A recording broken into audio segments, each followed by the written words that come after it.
What's going on, beautiful people? It is I, your flying locomotive, and faster than a speeding bullet SuperCliff, coming at you live for a brand new video. So for today's video, I want to talk about CameoPorn, specifically as to what James Gunn was chatting about on Threads, sort of like what he meant and how it's being used in recent superhero movies. I'll also touch upon the difference between CameoPorn and basic cameos. So yeah, without further ado, let's get into it. Let's start with the basics. I love James Gunn. I truly believe he knows what he's talking about in terms of why people love movies and why people love stories and all that fun stuff. And I especially love the new term he created, CameoPorn. Now, I want to say CameoPorn began with the classic film of our time, that being, of course, the original 2020 trailer of Morbius, specifically when you saw Michael Keaton's The Vulture, but it really didn't take off until after Black Adam's release. Obviously, Black Adam starring Dwayne Johnson didn't perform well in terms of both critically and financially, but while promoting the movie, The Rock was really intent on letting the public know that Henry Cavill's Superman was back and that he shows up in the end of the post-credit scene. Obviously, this was a technique The Rock was using as a way to sell his movie. Spoilers, it didn't work. But ever since then, a lot of superhero movies like Shazam 2, where the marketing for that movie featured Wonder Woman to be in the film, The Flash, it being a movie filled with cameos, and even Marvel did with The Marvels, where they showed off Valkyrie in their TV spots. I believe the studios, the way they're advertising these movies, was because they were desperate, and they want people's money, butts in seats mentality. In terms of Black Adam, yes, Superman showed up in the post-credit scene, but the character of Superman had virtually no effect on the entire movie.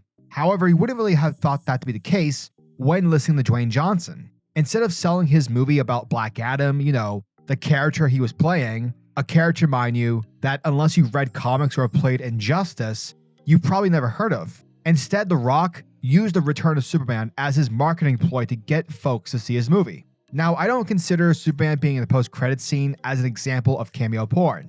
I do, however, consider The Rock using Superman being in the film as a prime example of CameoPorn. CameoPorn essentially is when a movie uses the appearance of a character, someone who has no effect on the film's story or any sort of relevancy for the main cast, as a reason for you, the potential audience, to pay money in order to watch said film. Doctor Strange and the Multiverse of Madness did this as well. Yes, they didn't market the Illuminati, but they did tease Professor X, or at least the voice of Charles Xavier within the trailers. Now let's stay on the Doctor Strange train for a bit more. Multiverse of Madness does, however, showcase another example of how CameoPorn is being used. That, of course, is the section where Doctor Strange confronts the Illuminati. Yes, the Illuminati are teaching Strange about the multiverse, but honestly, this has nothing to do with the actual movie itself, nor the story that our characters are going through. You literally could have taken out this entire section and still get the same results in the end. Nothing the Illuminati said had any effect on the story, but more importantly, they didn't affect our main characters. Everything happening with Wanda was separate from the Illuminati, to the point where it felt like two different films. However, like I said earlier, there is a difference between a cameo and CameoPorn. Let's look at Spider-Man No Way Home. Looking at this movie, without having seen it, you would think that this had the trappings to be nothing more than a CameoPorn fest. Another nostalgic attempt for Sony to make money. Well, think again. Yes, characters and actors from previous Spider-Man movies show up in No Way Home. And though it's fun to see these characters back on the big screen, including Tobey and Andrew's respected Spider-Man, there's a reason for them being in this movie. The reason being is Tom Holland's Peter Parker. Peter's character arc for the movie, the lesson he needed to learn post Doctor Strange's spell, is with great power comes great responsibility. The manner in how these cameos are used contain heart, but also purpose. Tony and Andrew's Spider-Man, they've already gone through what Tom's Spider-Man is going through. They've already lost people whom they've cared for. Their presence carries weight, for they are living examples to show Tom Holland that regardless of his feelings, despite how angry and sad he is, at the end of the day, Peter Parker is Spider-Man. Peter Parker is responsible, and with great power comes great responsibility. Another example is the way Doctor Strange is used in Thor Ragnarok. Now, hold on. You're probably asking, Doctor Strange had no effect for the characters of the story. That is correct. He didn't. But his character did allow Loki and Thor to find Odin. Thus, his presence allowed the story to continue with its telling. The story itself never paused. Also, this Doctor Strange scene was 4 minutes long at most. The Illuminati in Doctor Strange 2 was 20 minutes or more, so yeah, huge difference. CameoPorn doesn't only have to take place within superhero movies. Take for instance Christopher Nolan's Oppenheimer.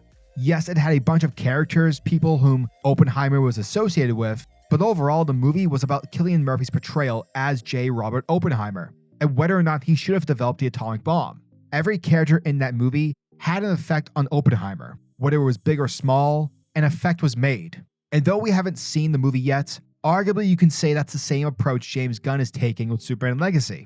Yes, GuyGardner's in the movie along with Metamorpho and JimmyOlsen, but similar to Oppenheimer, each of those characters, Hawkgirl, LexLuthor, if in case he's not the main villain, they will have some effect on Superman's character. Thereby, through their interaction or interactions, those scenes will help us, the audience, understand this version of Superman, and why this version of Superman is where he is in life. Whatever character arc he's going through in the movie, characters like Mr. Terrific, their purpose within the film will affect Superman. Supporting characters or small little cameos are used in order to support the story and the protagonist of that said story.